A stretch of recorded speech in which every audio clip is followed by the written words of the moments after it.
2021 India Australia border Gavaskar trophy ആദ്യ ഇന്നിംഗ്സിൽ lead നേടിയ ശേഷം രണ്ടാം ഇന്നിംഗ്സിൽ വെറും 36 റൺസിന് ഇന്ത്യ ഓൾ ഔട്ടായത് ആർക്കും വിശ്വസിക്കാനാവുന്നുണ്ടായിരുന്നില്ല. ഇന്ത്യൻ ബാറ്റർമാരിൽ ഒരാൾ പോലും അന്ന് രണ്ടക്കം കാണാതെ നാണം കെട്ടു. വെറും 8 റൺസിനാണ് ജോഷ് ഹേസൽവുഡ് ഇന്ത്യയുടെ 5 വിക്കറ്റുകൾ അന്ന് തെറിപ്പിച്ചത്. ആദ്യ ടെസ്റ്റിലെ നാണക്കേടിനിടെ വ്യക്തിപരമായ കാരണങ്ങൾ കൊണ്ട് നായകൻ വിരാട് കോഹ്ലി നാട്ടിലേക്ക് മടങ്ങി.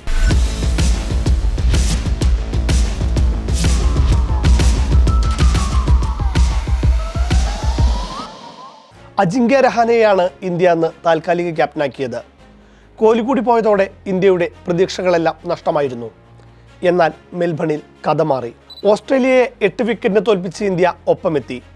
ഒന്നാം ഇന്നിംഗ്സിൽ 223 പന്തിൽ 112 റൺസും രണ്ടാം ഇന്നിംഗ്സിൽ 40 പന്തിൽ പുറത്താകാതെ 27 റൺസും നേടി രഹാനെ ഇന്ത്യയെ വിജയത്തിലെത്തിച്ചു. സിഡ്നിയിലെ മൂന്നാം ടെസ്റ്റ് സമനിലയിലായി.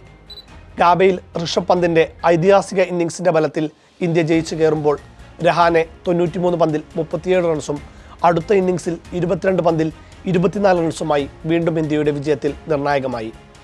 ഓസ്ട്രേലിയക്കെതിരെ നാണം കെട്ട് തോറ്റു തുടങ്ങിയ വിരാട് കോഹ്ലി മടങ്ങിയ പ്രധാന പേസർമാർ പരിക്കേറ്റ് പിന്മാറിയ പരമ്പര അജിങ്ക്യ രഹാനെ ഇന്ത്യക്ക് നേടിക്കൊടുത്തു. 85 ടെസ്റ്റും 90 ഏകദിനവും 20 20-20 മത്സരങ്ങളും ഇന്ത്യക്കായി കളിച്ചിട്ടുണ്ടെങ്കിലും ഈ ഒരൊറ്റ പരമ്പര മതി അജിങ്ക്യ രഹാനെയെ ഈ രാജ്യം എക്കാലവും ഓർക്കാൻ.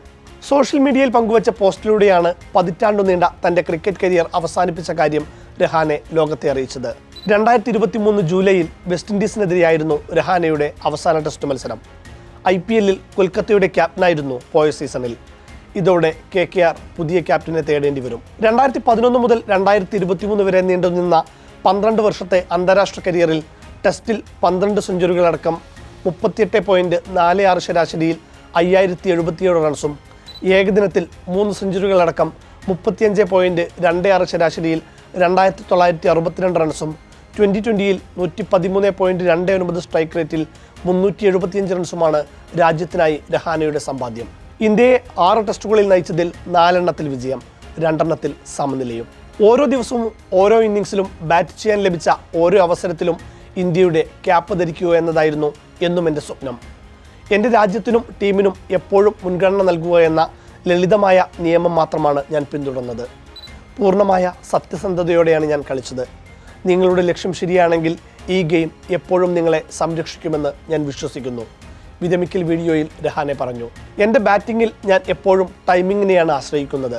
അതിൻ്റെ പ്രാധാന്യം എനിക്ക് എപ്പോഴും ബോധ്യമുണ്ടായിരുന്നു. ഇന്ന് അന്താരാഷ്ട്ര ക്രിക്കറ്റിൽ നിന്നും എല്ലാ ഫോർമാറ്റുകളിൽ നിന്നും വിരമിക്കുമ്പോഴും മുന്നോട്ട് പോകാനുള്ള ശരിയായ സമയമാണിതെന്ന് എനിക്ക് തോന്നുന്നുവെന്ന് പറഞ്ഞാണ് സന്ദേശം അവസാനിപ്പിക്കുന്നത്. ടെക്നിക്കലി സോളിഡായ രഹാനെ വിദേശ മണ്ണിൽ ഇന്ത്യയുടെ വിശ്വസ്തനായ മധ്യനിര ബാറ്ററായിരുന്നു.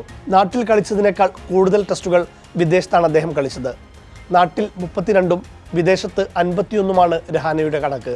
അതിൽ ഇന്ത്യയിൽ രഹാനെയുടെ ബാറ്റിംഗ് ശരാശരി 35.73 വിദേശത്താവട്ടെ 39.43. 12 ടെസ്റ്റ് സെഞ്ചുറികളിൽ 8ഉം വിദേശത്താണ് രഹാനെ നേടിയത്. 2014 ഫെബ്രുവരിയിൽ വെല്ലിംഗ്ടണിലായിരുന്നു ആദ്യത്തേത്. ഡർബനിലെ ബോക്സിംഗ് ഡേ ടെസ്റ്റിൽ പുറത്താവാതെ 51ഉം അടുത്ത ഇന്നിംഗ്സിൽ 96 റൺസ് നേടി. 2 മാസത്തിനുള്ളിൽ വെല്ലിംഗ്ടണിൽ സെഞ്ചുറി. തുടർന്ന് ലോർഡ്സിൽ നേടിയ സെഞ്ചുറിയും മിഡിൽ ഓർഡറിൽ ഇന്ത്യയുടെ വിശ്വസ്ത താരമാക്കി രഹാനെയെ മാറ്റി.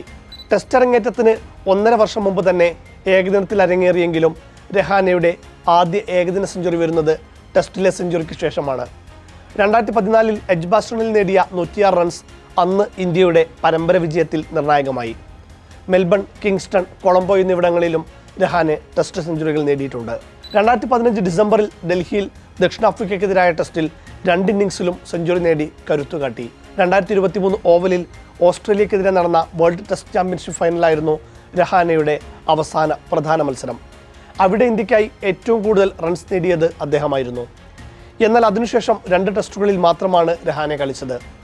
ക്രിക്കറ്റുമായുള്ള തൻ്റെ ബന്ധം അവസാനിക്കുന്നില്ലെന്ന് പറയുന്ന രഹാനെ അടുത്ത തലമുറയെ സഹായിക്കാനും ഈ സ്പോർട്ട് തന്നെ പഠിപ്പിച്ച മൂല്യങ്ങൾ പങ്കുവയ്ക്കാനും എനിക്കെല്ലാം നൽകിയ ഗെയിമിന് തിരിച്ചു കൊടുക്കാനും ആഗ്രഹിക്കുന്നുവെന്ന് പറയുന്നു. പരിശീലകൻ്റെ വേഷത്തിൽ ജെന്റിൽമാൻ ക്രിക്കറ്റർ തിരിച്ചു വരുമെന്ന് ഉറപ്പിക്കാം. അജിങ്ക്യ എന്ന സംസ്കൃത വാക്കിൻ്റെ അർത്ഥം തോൽപ്പിക്കാൻ കഴിയാത്തവനെന്നാണ്. കളത്തിൽ ചിലപ്പോഴൊക്കെ നിങ്ങൾ പരാജയപ്പെട്ടിട്ടുണ്ടാകും. പക്ഷേ ഞങ്ങളുടെ ഹൃദയത്തിൽ എന്നും ജയിച്ചൊരാളാണ് താങ്കൾ. Cap number 278 signing off. Thank you ജിങ്സ്.